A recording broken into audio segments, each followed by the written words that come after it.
सर्वेभ्यो नमो नमः। दोस्तों, मैं एक बार फिर उपस्थित हूँ, आपका बंधु, आपका भाई, आपका बेटा, आपका दोस्त, संस्कृत अध्यापक मनीष कुमार। दोस्तों, जैसा कि आप सब जानते हैं, 3-4 दिन पहले ही हमने चैनल की शुरुआत की और आप लोगों से एक वादा किया था कि श्रीमद् भगवद गीता को संस्कृत भाषा के साथ साथ बहुत ही सरल भाषा में, हिंदी भाषा के माध्यम से आप सबके सामने श्रीमद् भगवद गीता को समझाने का, श्रीमद् भगवद गीता को बताने का प्रयास करूंगा। तो आप सबके सामने उपस्थित हूं। आशा है कि आपको आज का जो सेशन है, आज की जो क्लास है, आज का जो श्रीमद् भगवद गीता के श्लोक हैं वो पसंद आएंगे। तो चलिए बिना विलंब के शुरुआत करते हैं आज श्रीमद् भगवद गीता के प्रथम अध्याय के प्रथम श्लोक से। मैं कोशिश करूंगा या मैं चाहूंगा कि आप सब मेरे साथ श्लोक का उच्चारण भी करें, ताकि भविष्य में आपको कभी श्लोक पढ़ने में किसी तरह की दिक्कत परेशानी ना हो। आइए बढ़ते हैं पहले श्लोक की ओर। धर्म क्षेत्रे कुरुक्षेत्रे समवेतायुयुत्सवः। अच्छा, एक और निवेदन, मैं बीच में थोड़ा सा रुकूंगा ताकि आप उसे रिपीट कर सकें। ठीक है, आप भी इसको बोलना सीखें, किस तरह से बोला जाता है वो आप मेरे साथ चलेंगे। धर्म क्षेत्रे कुरुक्षेत्रे समवेतायुयुत्सवः मामकाः पांडवाश्चैव किं कुर्वत संजय। अर्थात सुनिए क्या कहा। धृतराष्ट्र ने कहा, देखिए मैंने आपको ध्यान होगा इस वीडियो का जो कवर पेज है उस पर मैंने डाला है कि श्रीमद् भगवत गीता का पहला श्लोक किसने बोला, उसका उत्तर आपको यहाँ मिलने जा रहा है कि धृतराष्ट्र वाचा, धृतराष्ट्र ने कहा। अर्थात पहला श्लोक जो बोला है धर्म क्षेत्र कुरुक्षेत्र, किसने बोला है? धृतराष्ट्र ने बोला है। क्या कहा? धर्म क्षेत्रे, धर्म के क्षेत्र में, कुरुक्षेत्र, कुरुक्षेत्र में, समवेता, समवेता मतलब एकत्रित हुए, युयुत्सवः युद्ध की इच्छा से, मामकाः मेरे, पांडवाश्च और पांडु के पुत्रों ने, किम मतलब क्या, अकुर्वत किया, संजय हे संजय। अर्थात धृतराष्ट्र संजय से पूछ रहे हैं कि हे संजय, धर्म के क्षेत्र कुरुक्षेत्र में युद्ध की इच्छा से एकत्रित हुए मेरे और पांडु के पुत्रों ने क्या किया। देखिए पहला श्लोक ही समझिए। पहला श्लोक गीता का 5000 वर्ष पहले लिखी गई इस गीता का पहला श्लोक आज की मानव जाति की, आज के समाज से कितना जुड़ा हुआ है मैं आपको थोड़ा सा बता दूं। धृतराष्ट्र अंधे हैं, तथापि अपने पुत्रों की चिंता कर रहे हैं कि मेरे पुत्र यहां से गए हैं, वो क्या कर रहे हैं, जरा संजय मुझे बताओ। आज बच्चे शाम को थोड़ा सा लेट हो जाते हैं, माँ बाप का फोन आ जाता है, तो फोन आते ही उनके माथे की लकीरें, चिंता, उनके माथे पर जो चिंता नजर आती है, ये श्लोक देखिए क्या कह रहा है। मतलब उनके मस्तक की लकीरें, अगर कोई साथ खड़ा होता है तो फोन देख करके, अरे यार ये और एक डैडी ने परेशान कर रखा है यार, अभी से देखो 8 बजे फोन आना शुरू हो गया घर से। तो माता पिता आज ही नहीं, कब से अपने संतान की चिंता करते हैं, ये सामने है।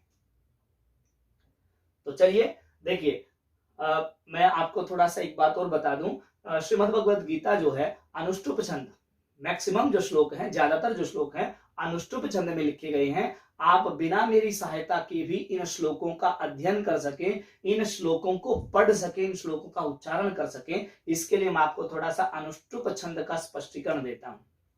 अनुष्टुप छंद जो है एक वर्णिक छंद है और इसमें वर्णों को गिना जाता है। प्रत्येक जो इसके अंदर चरण होते हैं उसमें प्रत्येक चरण में 8 वर्ण होते हैं।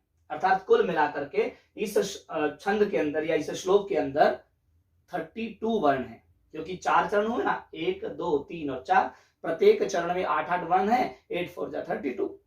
तो देखिए किस तरह से आप इसका उच्चारण करेंगे, मैं आपको थोड़ा सा एक्सप्लेन करता हूं। आपने 8 वर्णों के बाद थोड़ा विराम लेना है। कैसे लेना है? देखिए पहला वर्ण है 1 2 3 4 5 6 7 8, अर्थात 8 वर्ण हमारे यहाँ पूरे हो गए, तो यहाँ पर आपका एक चरण पूरा हुआ।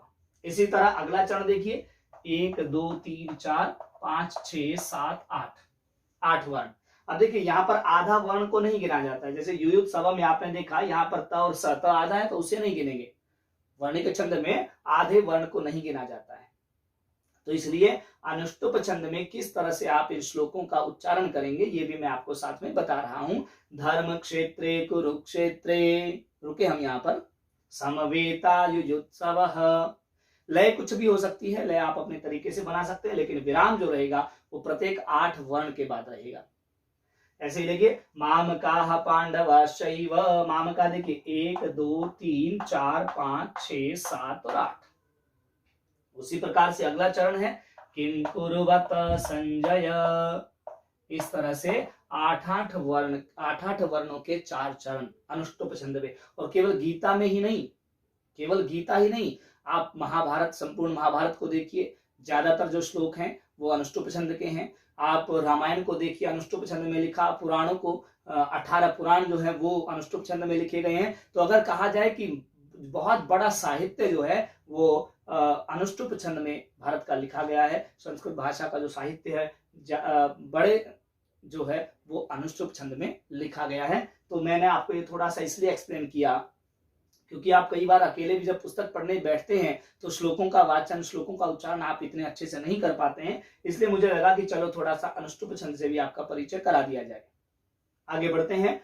तो यहाँ पर आपने पहले श्लोक में देखा, धृतराष्ट्र ने संजय से पूछा कि हे संजय, धर्म क्षेत्र कुरुक्षेत्र में युद्ध की इच्छा से गए हुए मेरे और पांडु के पुत्रों ने क्या किया, अर्थात वो क्या कर रहे हैं, उत्तर दे रहे हैं। संजय उवाच, संजय बोले, क्या बोले, दृष्टवा तु पांडवानीकम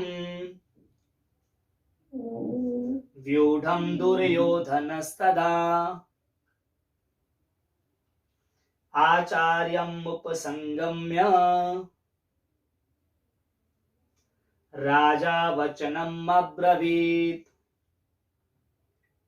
अर्थात क्या कहा संजय ने, देखिए उत्तर संजय दे रहे हैं उनका, क्या कहा, दृष्टवा मतलब देखकर, तो मतलब तो, पांडवा अनीकम, पांडवा मतलब पांडवों की, अनीकम मतलब सेना को, और व्यूढ़म व्यूह की रचना, कि पांडवों की सेना को किस तरह से व्यवस्थित किया है, किस तरह की व्यूह रचना उन्होंने बनाई है, इसको देखकर दुर्योधन तदा तब, दुर्योधन तदा तब, कब, जब उसने पांडवों की सेना की व्यूह रचना को देखा तब, आचार्यम उपसंगम्य, आचार्य मतलब आचार्य के पास, संगम्य मतलब जा करके, आचार्य के पास जाकर के, आचार्य के समीप जाकर, आचार्य कौन, गुरु द्रोणाचार्य, अपने गुरु के पास जाकर के, राजा, हे राजन, किसके लिए आया, ये धृतराष्ट्र के लिए। संजय ने कहा ना, हे राजन, वचनम अब्रवीत, वचनम मतलब वचन, अब्रवीत मतलब बोला, बोले मतलब कहे।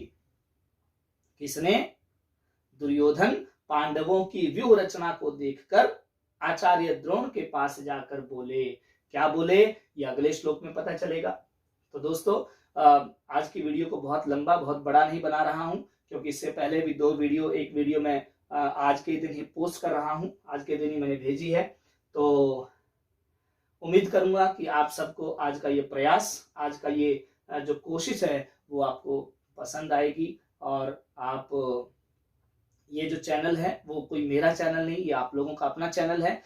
क्योंकि हर शिक्षित वर्ग को, जैसे मैंने बताया था कि हर शिक्षित वर्ग का ये उद्देश्य होना चाहिए कि हमारा जो पवित्र ग्रंथ है, भारतीय साहित्य का जो ऐतिहासिक ग्रंथ है, उसकी जो जानकारी है वो हर घर में हो, हर बच्चे को, हर महिला को, हर बुजुर्ग को, हर किसी को, हर भारतीय को ये पता हो कि श्रीमद् भगवद गीता के अंदर क्या लिखा है। इसलिए आप ज्यादा से ज्यादा इसे शेयर कीजिए। एक और प्रॉमिस, एक और वादा मैंने किया था कि आप लोगों को पुस्तक उठाने की आवश्यकता नहीं पड़ेगी। मैं इसी तरह से आप लोगों के सामने एक एक श्लोक को रख करके उसका एक एक शब्द का हिंदी अर्थ बताते हुए आपको बहुत ही सरल माध्यम से गीता पढ़ाने जा रहा हूँ, गीता को बताने जा रहा हूँ, गीता आपके सामने रखने जा रहा हूँ।